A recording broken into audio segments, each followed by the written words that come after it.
Hello, everyone, and welcome back to one of these interview episodes of the SWW show. I'm Mike, and here with me, a change of pace, actually, three special guests to talk about a game that very recently kind of came out, and we're here to talk about.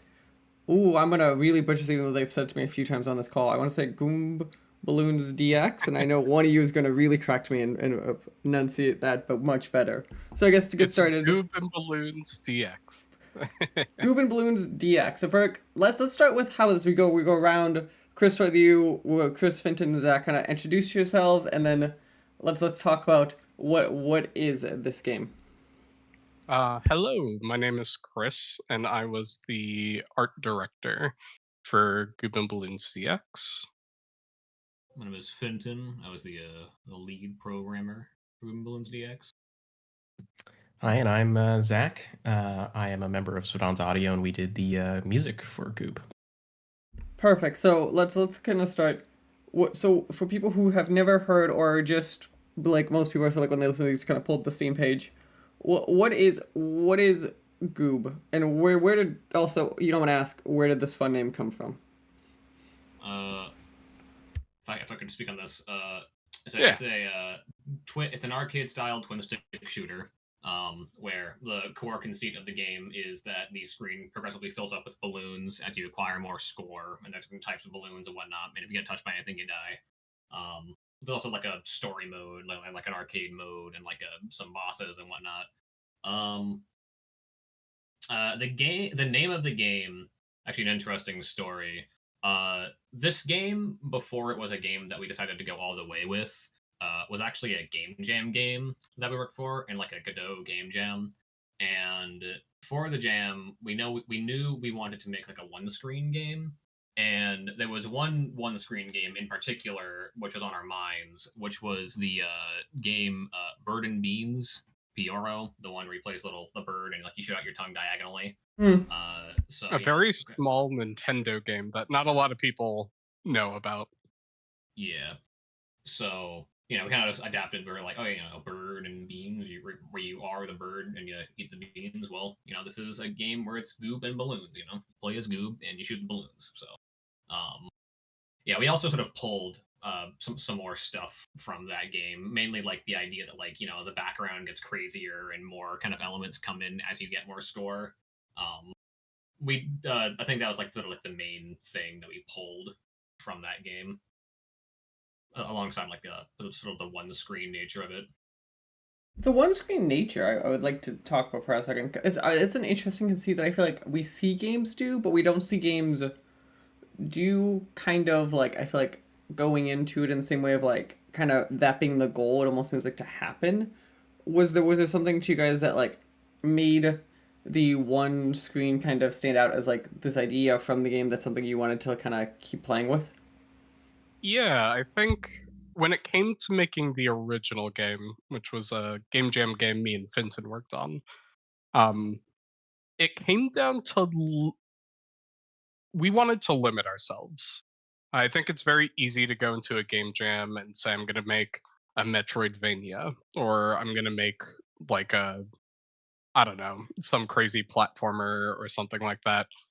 We wanted to focus on making one screen fun. How do we do that? And we just kind of pushed aside like other mechanics like a moving screen, jumping, things like that. And we really wanted to focus on our core mechanics. And that's kind of where it came. Yeah, script too. We also wanted to finish the game.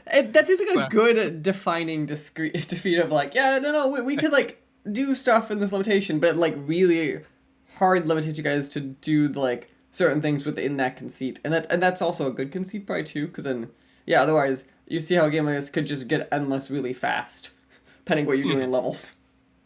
Yep.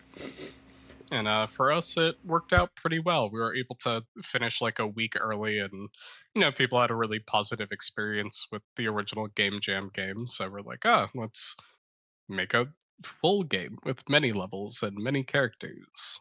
Yeah. So this makes sense. Kind of how both you two kind of originally came in. How did kind of Zach and kind of his team kind of get pulled in to work on this project also, if we don't talk about?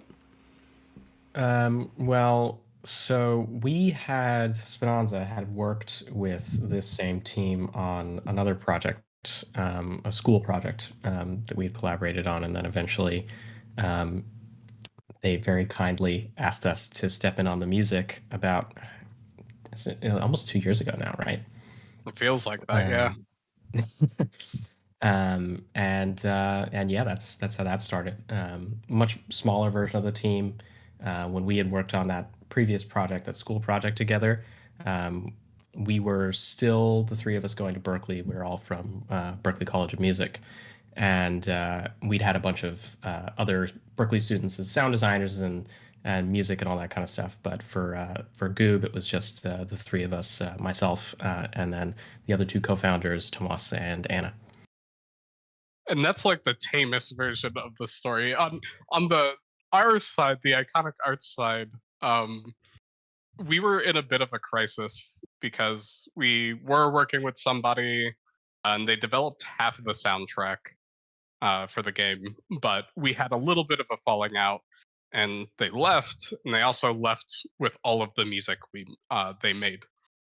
So we were at a point where we were like halfway through development, and like all of our music was gone. Um, and we were panicking. We thought this would like add another year of development and would cost a lot of money to bring somebody else on. But Speranza kind of came in and saved the day and recomposed like all of the tracks that went missing in like it was like a month or two. Yeah, So I think it was like 2.5 months, something like that. Wow. yeah, Yeah, I so- figured I would let you tell that part of the story. So I'm curious, kind of, obviously it doesn't sound exactly the same, but like how, like, did it, like, obviously when the team came on, then did that change like the sound and feel of the game? Kind of, was it still kind of a similar feel? Kind of, how does that kind of change? Because obviously you hear stories of like new composer team, but I don't know if I've heard recently kind of one like that where it's like halfway through just kind of gets all pod and you have to kind of redo a lot of that. I think what makes the Speranza team so special is not only are they good at injecting like their skill set, their personality, and their knowledge into crafting like a great soundtrack, but they're very open to listening and hearing like what we want to bring to the music and how we want the game to sound. And I think because of that, just the overall OST is I don't know. It's something special. I really like it, and I think the Speranza team did a really good job. I mean, Zach, you want to speak on that for a bit? I mean, I actually wouldn't know how the original feel was because I pretty much completely avoided listening to any of the old stuff on purpose because I didn't want it to influence whatever I ended up writing.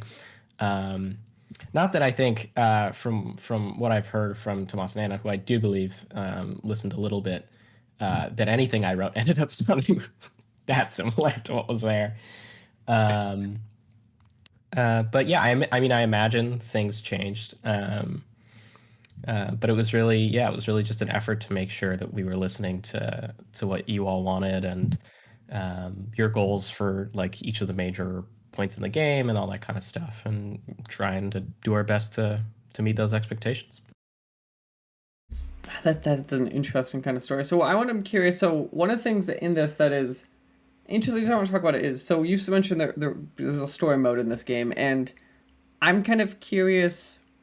I'm almost like when you were experiencing this, obviously this game was a mechanics first game. Like, how much would the story be coming out on its own versus like, or was it originally maybe made to like just drive the levels forward? Like, how much kind of was that the backbone versus like we almost need something to help pull the experience together? Well, there's a bit of a story to this. Yeah, no pun intended. I think story mode might be a bit of a strong term. It's more of a campaign mode, and by a campaign mode, we really mean like a set of like challenges. Some of those challenges being bosses that have strung together. So, as we've explained before in this session here, right?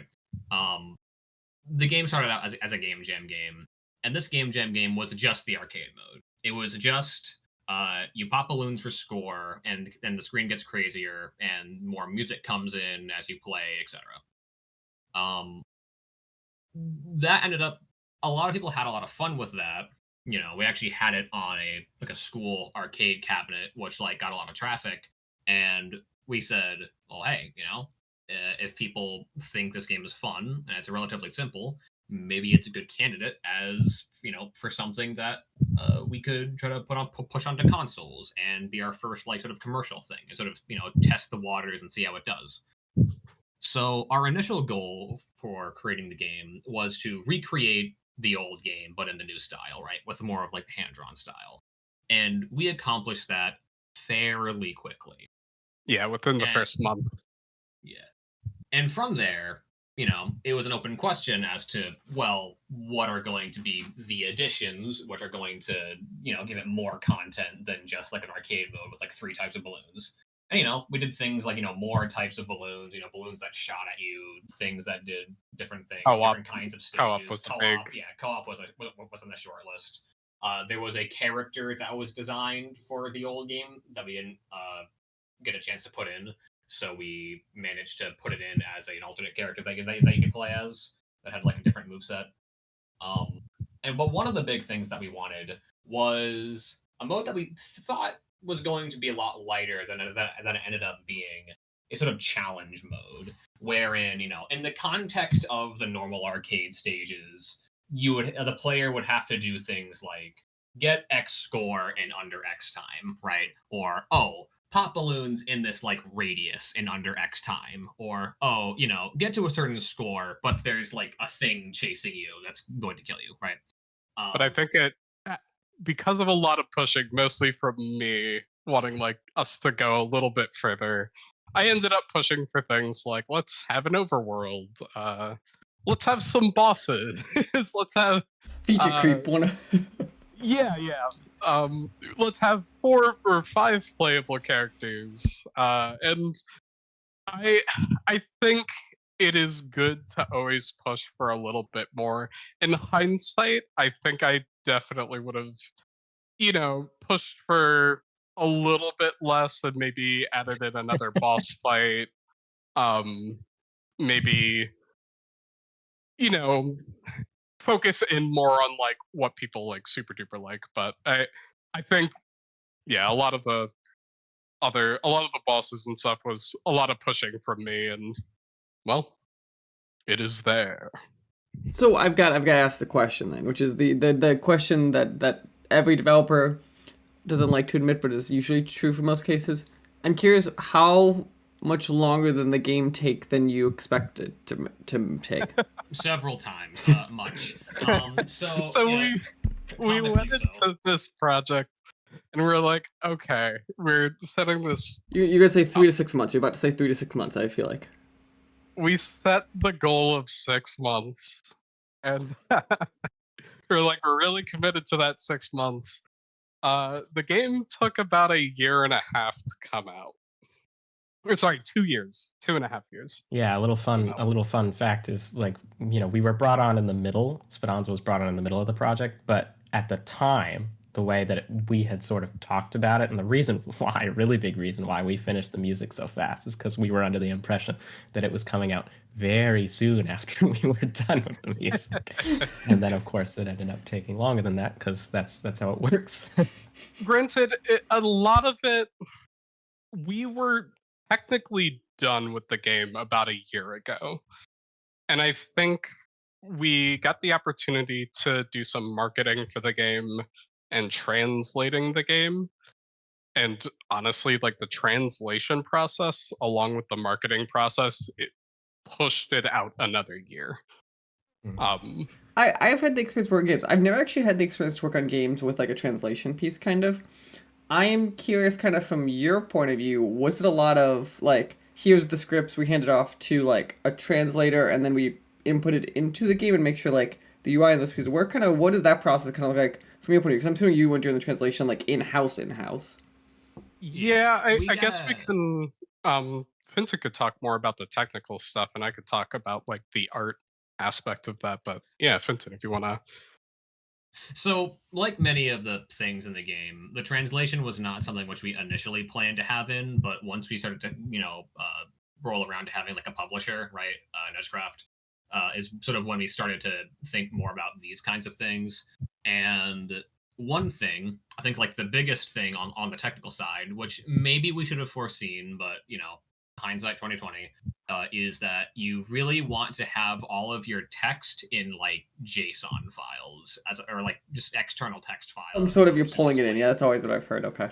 Yeah, because ultimately, what the translation, what you would call them, translation studios, translation teams, yeah, like the external like translation teams that you pay to do this kind of stuff.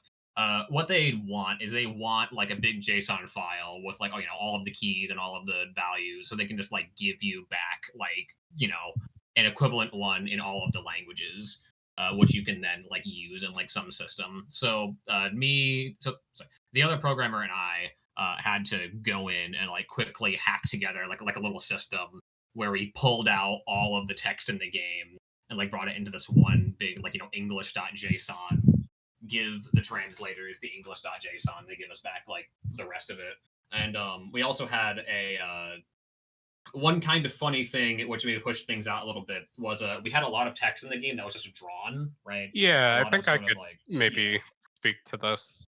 So in our main menu, a lot of our text is drawn. We didn't use like Text Mesh Pro in Unity to display text and easily change it. We actually drew assets. So when you go into the game and go into the main menu and look up like Goob's Odyssey, which is our story mode, you see the text is drawn and there's like an animation of all like the letters wiggling and moving around, and some of the bosses you'll fight in the campaign mode are like animated there too.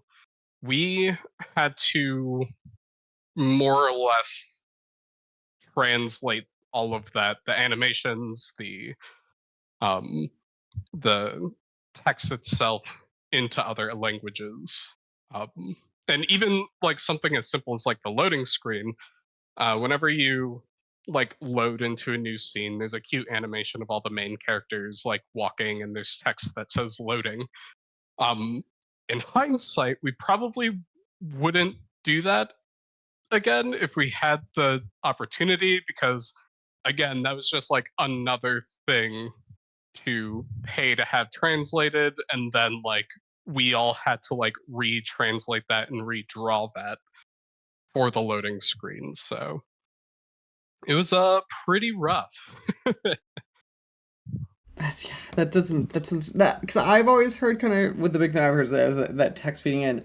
The other thing I'm curious too is so when I was getting my degree, the joke always was if you're translating an UI was leave room for German because how much big of a language it is. I'm curious, kind of, did you guys run into stuff like that of like even like, oh yeah, no, languages are different sizes and the way we show up on the screen, like we have to adjust for and all that. Yeah, we did. Yep. In particular, that was also a thing where it sort of forced us to do something that we should have been doing before if we were doing it the right way, but we had to kind of like scramble to do it the right way, like towards the end.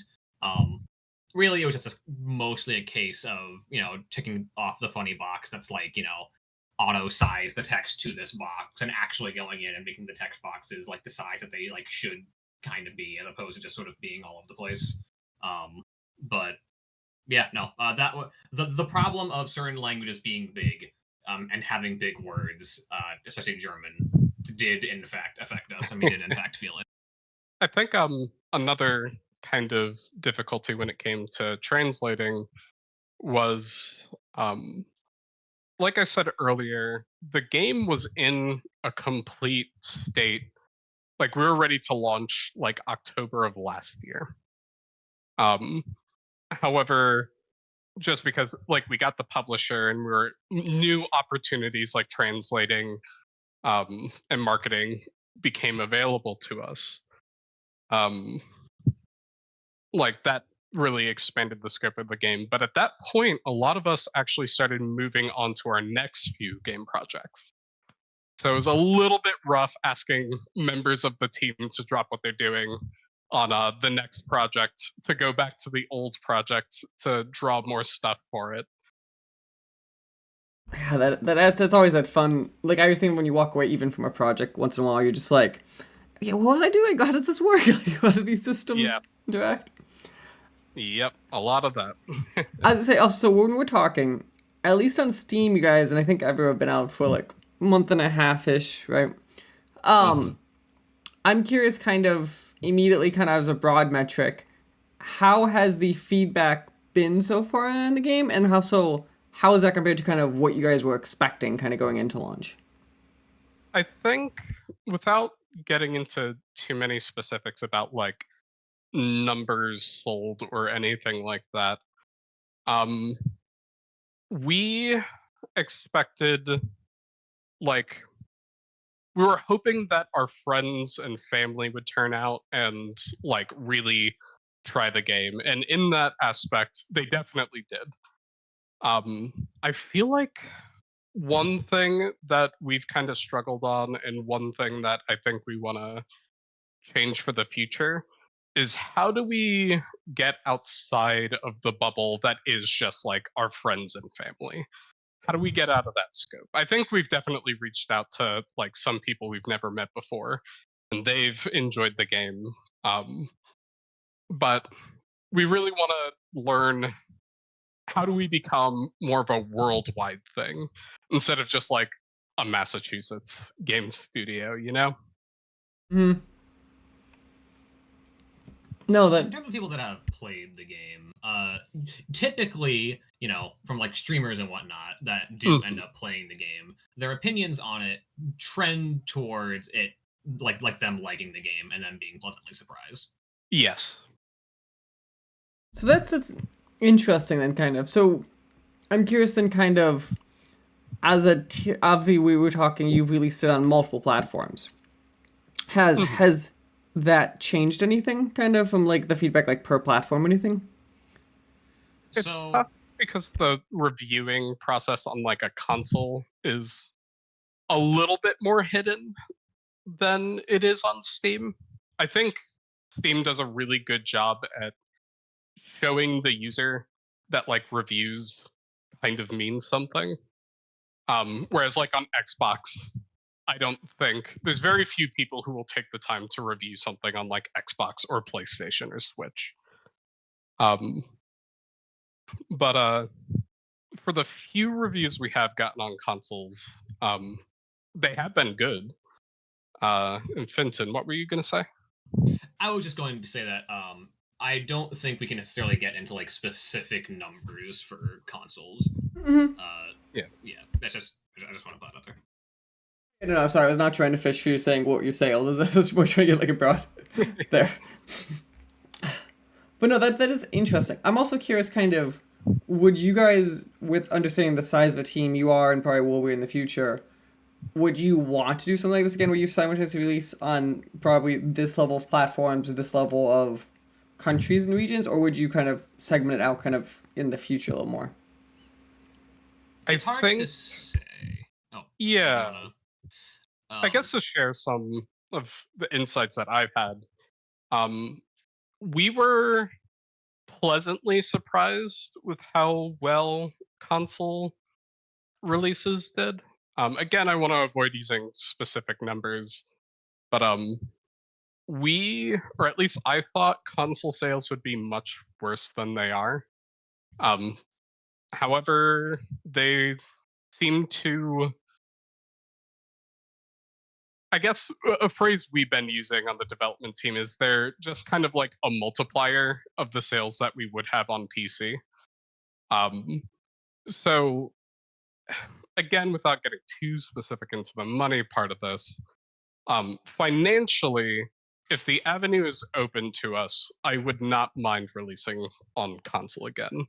Whether or not we would do it simultaneously with PC and all the other consoles again, that we may need to address and rethink.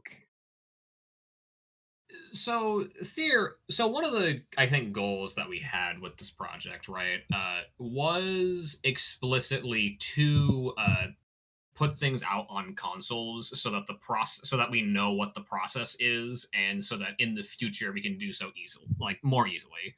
And I think that has probably actually been the most, like, the biggest success in the project for us. I think, especially now that we have, a publisher and whatnot, and we've even released on one of the consoles ourselves, I think we are in a much better state to release games on consoles in the future. So I think, yeah, we definitely do want to try for more platforms on our games. So this is a real question. I'm curious, kind of from your experience and kind of thinking of type of teams. If there's a small team out there, an A team out there, would you suggest for them it's worth putting the feet in the fire, going through all of it at once, kind of looking back at it, or do you kind of say it probably varies a bit per team? I think it varies. It super varies. I think for us, in some cases we had a lot of luck, and in other cases, what we did just happened to be either what we needed to do and it worked out for us, or we kind of struggled with it. It really depends on like what your team is like. Like if you're a solo dev, I'm not sure if I would recommend. I'm just picturing nightmares at that point. Yeah, and especially because like we are a company too. Like we're not just like a group of people making games. We formed our own studio out of school, and that I would definitely. If you're a solo dev, you may not have to do that immediately, at least for like your first game. That might be something to hold off on until you have a product, it's out there, and you want to protect that product. But yeah, it, like Vincent said, it super varies. One thing which is a major variable for us is that we actually did not expect to have the way that we expected to be able to release the game, right, is our thinking at first was, well, if we release it on Steam, we'll have a much better argument to make to console manufacturers as to let us onto their platforms, right? So, like about a year ago, in that state that we talked about where we were sort of almost done, one of the people on the team decided to say, well, you know what, we might as well try for a publisher. So they sent out a gazillion emails, and one of the emails came back, and it was from Nezcraft. So, and Nezcraft is kind of, and once we started working with them, that sort of guided a lot of our decision making with regards to what we were releasing on when. And it turns out that, and one thing led to another, and eventually it was sort of just like, oh, we're having an all platform simultaneous release. So I think we might not have done that if we did not end up finding a publisher. We might not have super been able to do that, or at the very least, it would have been much more effort for us to do that. So yeah, and I hope I'm not speaking a little bit too much by saying this, but I personally think a big reason why we were able to get a publisher is because our game was done, or was like very close to the finish line by the time we got our publisher. I think in the past I've heard of teams that like make a vertical slice of their game and then they find a publisher that way. That definitely wasn't the case with us. Like our game was in a pretty much finished state when we got our publisher. And I think that's a big reason why we were able to get a publisher. That makes a lot of sense. It's this extra level. Obviously, there's a risk tied of it's on you guys can get to that point, but that is a very valid, like, I bet you it made those conversations both less awkward and easy, because it's not a like, where do you think this would be? You'll be like, right there, I'm looking at it right now, this is what we think it'll look like. Yeah, that's very interesting. So yeah, so obviously we've been talking about GoobnBalloonsDX, currently available multiple platforms including on Steam. You could go on to your guys' website, which is iconicartsgames.com. Mm-hmm. What else do you think you think we should be talking about, or other things that we should be discussing, kind of, if people are interested in the game? Are the blue underwear that stain your skin still available? Because I think that might not be for long. No, we took that down. Ah, So dang. we have shirts that we sell. We use the money uh, to fund development of our games. At one point, we made Balloons underwear that had the unfortunate consequence of when you wore them, they made stain your ass blue. So I've got to ask the immediate question, and we don't get too technical on this one. How does one go about making custom underwear? Like, is there like how there's the custom T-shirt stores? Do they also sell underwear, or is there like someone in the back of like your office with an iron press just doing that? We use Printful. Um, we make the design, we send it to them. We then host the design on our website. Once an order comes through, um, they make the shirts and then send them out, and that's generally the process.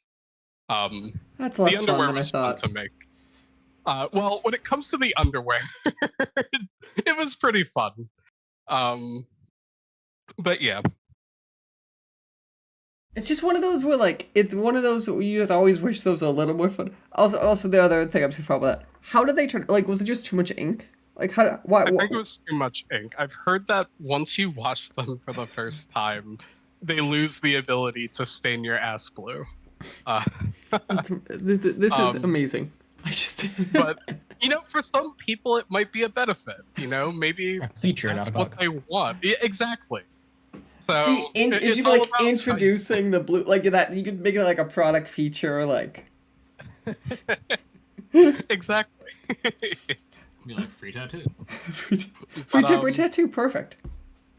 But yeah, honestly, I'd love to talk a little bit more about the music of Balloons, just because I think just as special as the game is, I think the soundtrack itself has like a lot of story to it. Zach, if you want to kind of talk about some of the tracks in Balloons, that'd be great. Like, what was maybe your inspiration, kind of going into it? That kind of, or like any of the tracks that stand out?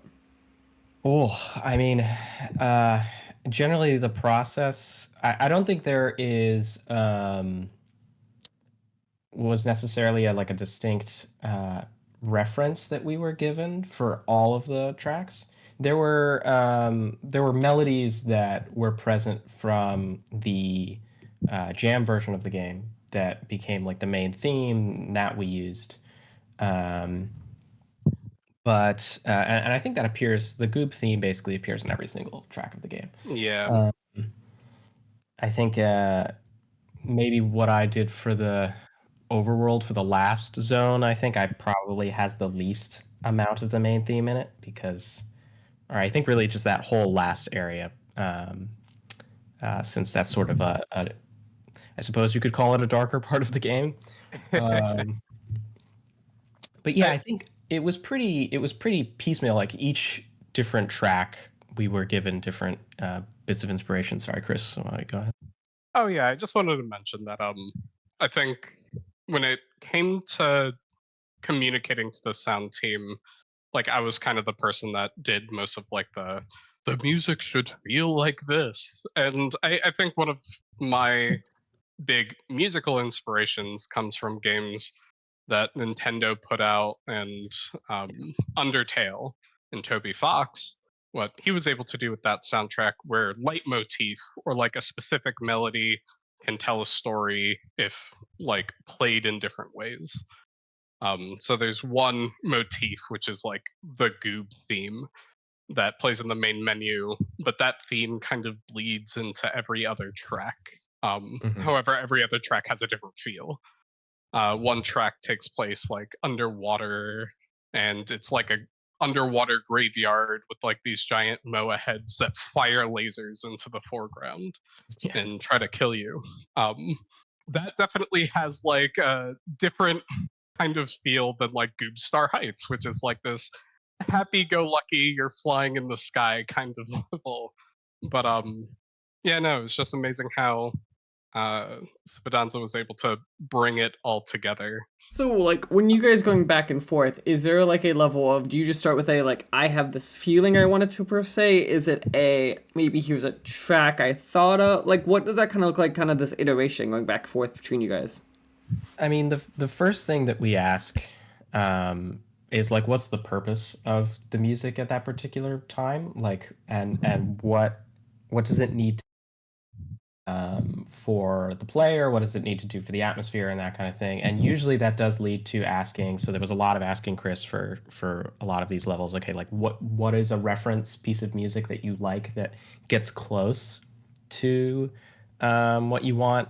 It tends to be that there's a lot of different reference tracks because it'll be like, well, I like the instruments from this thing, but I like the sort of groove of this other track, and I like the mood of this other track, and then we try and synthesize those things with the most important thing, which is like what does the game need the music to do.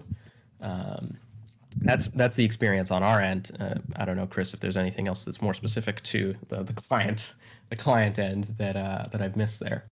I think either I might be very lucky that like I love music myself, and I do play music, so I feel like at some points I was able to communicate feeling well, like how the music should make you feel to Spedanza well. Sometimes I also think like I kind of mix up music terms and I might not be the easiest to communicate when it comes to like translating gameplay to sound. I don't know.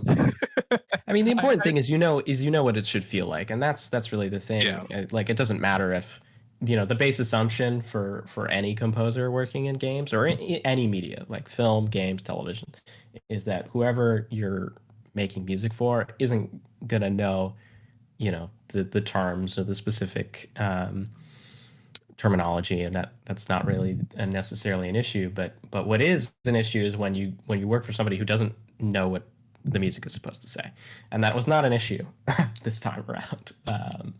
And Chris, you certainly knew, and the rest of the team knew what you wanted from each of the cues, and that made it honestly pretty easy. I don't think there was ever a cue where we had to. I'm sorry, when I say cue, that's the media composer term for a track, basically. I don't think there was a cue that we ever had to like really go back to the drawing board on. I think pretty much Chris, you and the rest of the team were able to communicate what the direction needed to be, and we were able to deliver on that. I think also to a certain extent, it is important to mention that I think Iconic Arts as a team, you are more willing to give us latitude to do what we need to do than some other developers out there. That's surprising to hear. Well, I think if you can go, the album is up for purchase on like Bandcamp, Apple Music, but there's also a streaming version of the album that has a few less tracks that's on Spotify and Apple Music and Amazon Music and all the rest of them. And I think you can hear that the score is wild. It goes all over the place. It's not. There's through lines in the themes, and there's through lines in some of the instruments that are used, but in terms of genre, it's not consistent at all. It goes all over the place, and I think that's something that's sort of unique about it, and harkens back to an older style Nintendo kind of feel in a lot of these games. And so you let us kind of go a little crazy, which not everybody does. So with it, especially with those last two tracks. Yes. I was gonna say, with it being this, like you said genre jumping tracks, then I'm curious, like, for your point, does that make it more fun to kind of work on, because you don't have to do the monotony of like the same sound and stuff, or the flip side, I'm assuming it makes it almost a lot harder because you kind of have to have them both be different, but it's part of the same grander piece at the same time?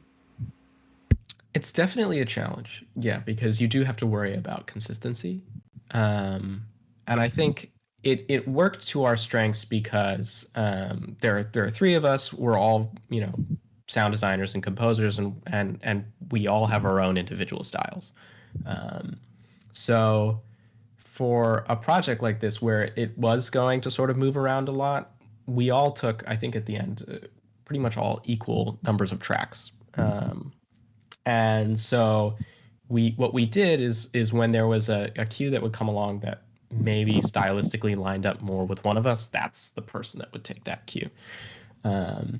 So I think I tend to write some of the darker stuff of the three of us. So I took that underwater graveyard cue, and then there were a couple of other sort of levels in the last area that I took the cues for. But at the same time, I also did the first boss track, which is not particularly dark. It's very sort of this upbeat big band kind of feel. So at the same time, I think it is. There were ways that we mitigated that challenge, but really it was just, I think, part of the interest of working on the project was trying to figure out how can we make things somewhat consistent and feel like it's from the same game while still hopping around to all sorts of places. There's two tracks in particular that were kind of an honor to have in our game. Just because it's always the dream to have like live performed music in like a video game you make. I don't know, something about that is like super exciting, and we had the opportunity to have two tracks that had live performances, and I think for me being able to witness that is almost like a fly on the wall sort of. Like seeing those tracks being developed was spectacular. It's almost like even the music is inherently less tangible. It's almost you saw that it had that tangible like moment with the piece. Yeah. But and Zach, do you want to maybe talk about those two special tracks? Sure. There's I guess how much do you want me to talk about? I guess at this point, everything. All right.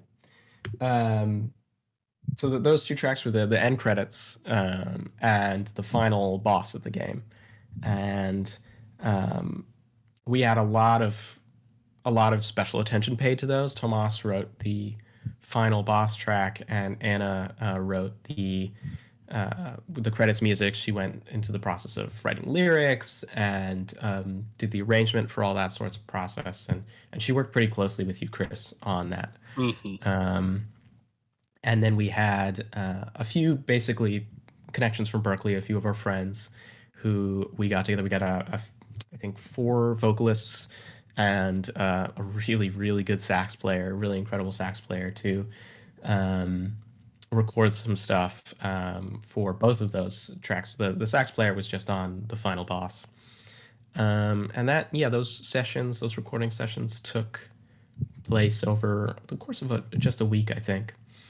And that final boss was particularly sort of a complicated process because there's a lot of systems happening in that. There's a lot of interactivity.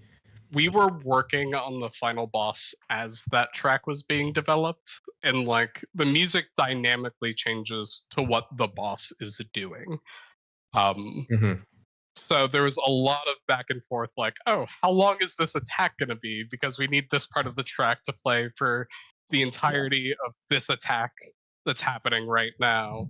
And again, there's like a vocal part, which was really nice. But yeah. There was a lot of, it was a fun development process because I mean there's a lot of like that sax player recorded a bunch of different solos that we had to like Tomas went and chopped up so it basically plays at the right times and in relation to the right things as the boss is doing certain moves, and it was complicated, but it was fun. I think when it comes to games, the moment that a game designer needs to strive for is when the game that the player's playing is no longer a game. Like all of the pieces kind of come together, the sound, the music, the gameplay, and the player doesn't feel like they're just sitting in front of their TV playing a game. They're like experiencing something. And I think, although I won't be as bold as to say that we accomplished that with the boss, I think it's the closest I've ever gotten to delivering on that. I think that fight's something special, and I think the music is amazing for that fight in particular. Thank you. Perfect. I hope many people get to hear it. I was gonna say, I think to me this sounds like the perfect closing thought to kind of wrap up here on Goob and Balloons DX. Obviously, you could hear the passion behind the developers here. So I would say, go check it out on all these platforms. If you're going to Steam, go wishlist it. It's currently looks like on sale right now until the end of this week when we're recording. So go check it out. Otherwise, it looks like it's generally $9.99. Check your local currencies, all of that good stuff. I want to say all three of you, thank you for joining me today to talk about the game. Going around, I guess we'll go same order as before, starting with Chris. You talk about either where people can go either check you out or kind of anything you are working on that you want to plug. I think, I guess you can look up Rick's Reverse on Twitter. I don't think I'm entirely that important, though. I would much rather folks check out Iconic Arts and the rest of our team. Honestly, if there's any member that I wanted to call out, it'd probably be Ben Pilosek. While making games, he's a madman. He also makes comics. You could check him out at Brio Bright Comics on Twitter, and he's making a lot of cool stuff. And again, check out, Iconic Arts. Once you're done reading all of those comics, go play GoobnBalloonsDX. All right, Finston, anywhere we should be go send people for you? Yeah, I don't have too much of like a presence with my stuff online. That might change. Might have to change soon. But I live right now. I have like a LinkedIn. If you want to try to. But I don't like. I don't really have a whole lot of presence. I guess if you want to check out my stuff, you can check out just Iconic Arts and see what gets made by them as of right now. Iconic Arts on Twitter. Perfect. And then Zach, I assume there are some other games in the pipeline for you and the team working on some soundtracks. We just worked on a project that released a couple months ago called Time Turned with a team called Automagical, and you can find that on Steam. And you can find Svedanza Audio on pretty much all your major social media platforms. That's SVIDANZA Audio. That's where you can find us, and keep an eye out. We definitely got some stuff coming up in the future. Perfect. Well, again, I want to say thank you to all three of you. Before I guess I lock it off, I'll give the final floor if anything missed or shout out before we say goodbye. Buy Goob and Balloons, Twitter, Iconic Arts. You can check us out there. We are also well into development of our next two games. One is going to be a card roguelite RPG, and the other is going to be a puzzle game. And if you follow us, you'll hear about those very soon. Perfect. Well, we will keep an eye out for those future games. Obviously, we said go check out GoobnBalloonsDX. And again, thank you all for spending an hour of your time with me today. Yeah, no problem. Thank you.